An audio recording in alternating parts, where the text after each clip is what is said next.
We begin our journey by recognizing a profound and often terrifying truth: the life we inhabit, the world we perceive with our five senses, the tangible things we cling to, is not solid, it is not permanent, it is, in the words of the great teachings, a magnificent, intricate, yet ultimately fleeting play.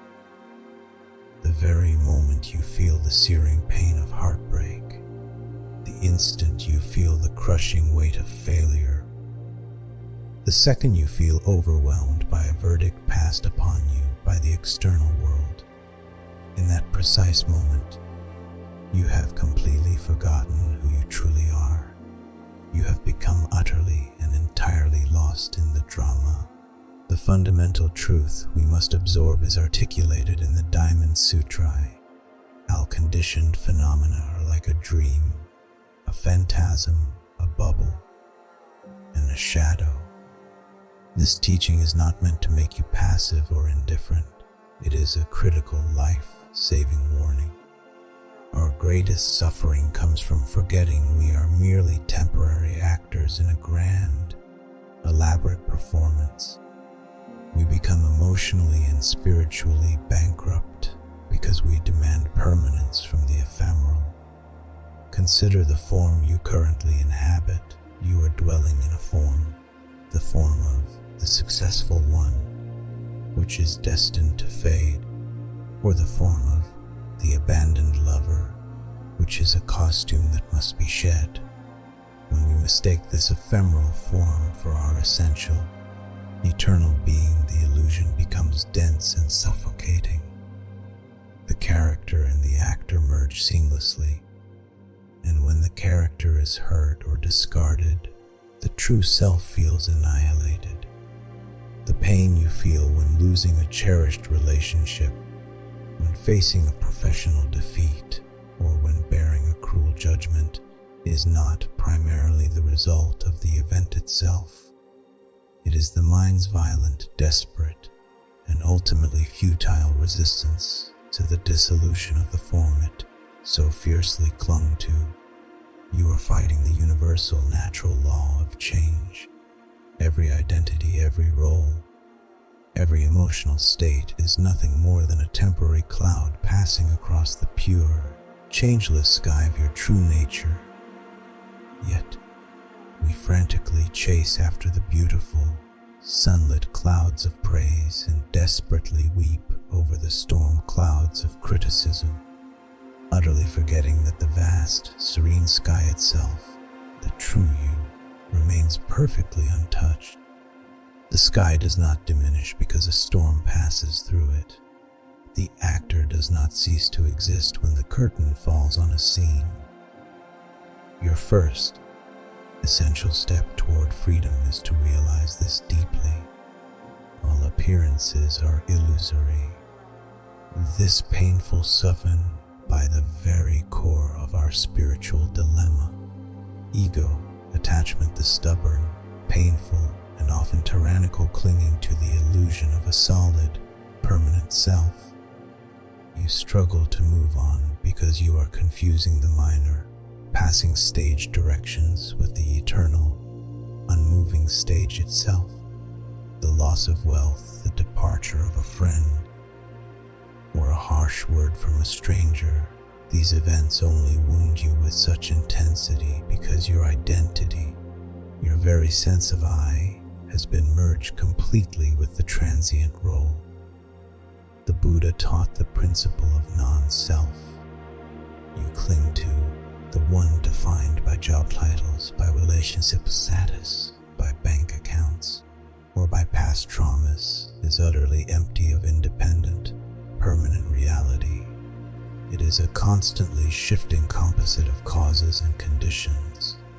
It is not a fixed monument. It is a flowing river that changes with every single moment.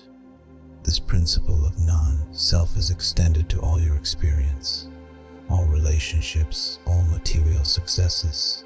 All physical sensations are subject to impermanence. No victory is eternal, and no sorrow is unending. When you truly accept that the temporary character, must eventually conclude its scene and leave the stage.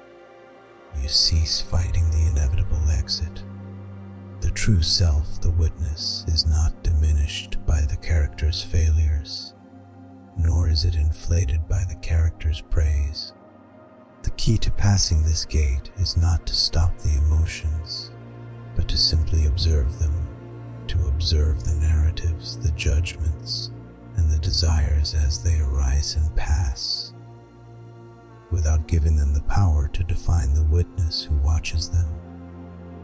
Do not judge the character's tears, simply watch them fall, knowing they are a temporary part of the scene, not a permanent part of the actor. You have a role to play in this life, but you must remember, you are not the role. To finally break the form and abandon the ego is to see the nature. This is the ultimate destination of practice. Your true essence, the deepest part of your being, is described in the Mahayana teachings as original purity. This means your intrinsic worth has never been and can never be added to by success, nor subtracted from by failure. It is already perfect and complete, independent of the dualities of this world, independent of winning and losing, independent of coming and going, independent of praise and blame. The path to lasting freedom is not about winning the transient game of life. It is purely about embracing the game's fundamental, necessary rules of constant, radical change. When you can look at your life's greatest disappointment, your most painful separation, your most profound loneliness, and say, with complete serenity, I am not this failure, I am not this loneliness, I am the boundless. Eternal awareness that perceived this passing shadow, you have achieved true awakening. This is not passive resignation. This acceptance is, in fact, the greatest strength, the unshakable strength of the unmoving heart. You remain fully engaged in the world. You continue to work with dedication, to love with open tenderness, and to strive for noble purposes.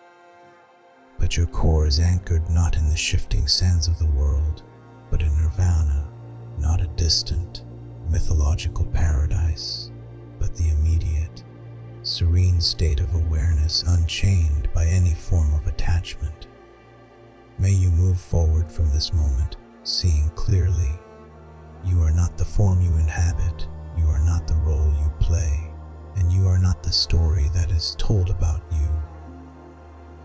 You are the eternal, pure light that makes the entire drama possible. And that light, my friend, can never, ever be extinguished.